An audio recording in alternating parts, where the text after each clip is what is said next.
I just told this story at a gathering over the holidays when a family member asked if I, a female, experienced sexism while serving in the military. On the whole, I had a great experience serving and most of my co-workers were really amazing. Except for Brad, fake name. Brad was the living worst. He was a lazy, know-it-all, but really only a know enough to get by and keep up appearances, misogynist. During our first in-office interaction, he leaned back and said, totally prompted and completely out of context. "Yet I've never met a woman who was smarter than me," to which I immediately replied, "That's weird. Because I've met a lot of women smarter than you." Thus began our Cold War. Part of our job was to maintain a certain level of knowledge and proficiency among an array of different topics and specialties. We had a whole book that we were more or less supposed to know front to back. Because this was part of my job, I made sure to stay proficient. Not everyone thought this was important. Now Brad, the smartest person in the room, was in the training shop and was in charge of creating and procuring our weekly proficiency and knowledge tests. A test which I aced every week, scoring higher than the males, who did not care that I scored higher, and even catching errors that Brad would make.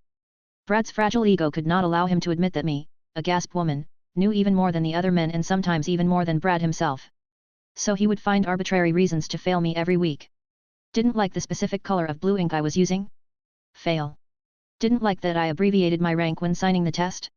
Fail. Didn't think I put enough thought into choosing the multiple choice answer? Fail. Walked into the testing room before him, thus invalidating my test results. Yes, literally. Fail.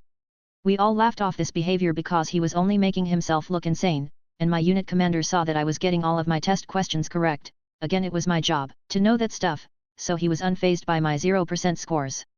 Not to mention, this was all internal testing, so no one outside our org ever got the results. Not really a big deal. Until Brad decides that he needs to nitpick a non-issue.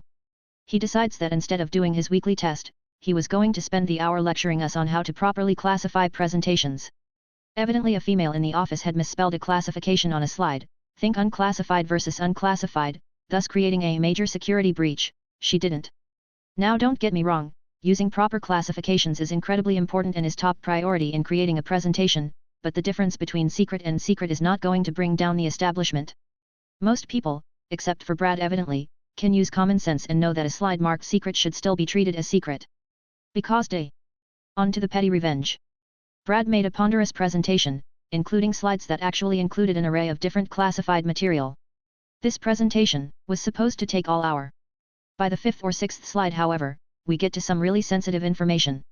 And what has been missing from every single one of Brad's slides? You guessed it.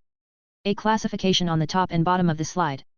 Brad had just spent 15 minutes teaching, to a room full of adult professionals, how important slide classifications were and how essential it was to have them on the top and the bottom. Now, should I have made a note and approached him after the presentation? Maybe. But did I? Okay, no. I got my petty revenge. So I waited until he took a pause between slides and said, loudly, from the back of the room, "Hey Brad, maybe next time you want to teach us how important it is to classify a slide, you might want to actually classify your own work.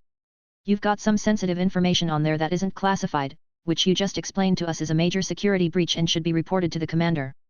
None of your slides have had classifications up to now. Unless, this presentation is an example of what you don't want us to do." Shocked Pikachu face. Brad looked like a trout gasping for life as he glanced at his computer, to me, then back to the screen. Everyone started laughing and 2 of our superiors actually got up to leave saying they had things that were actually important to get to. Sometimes the best revenge is just knowing how to do your job and do it well, despite the brass of the world.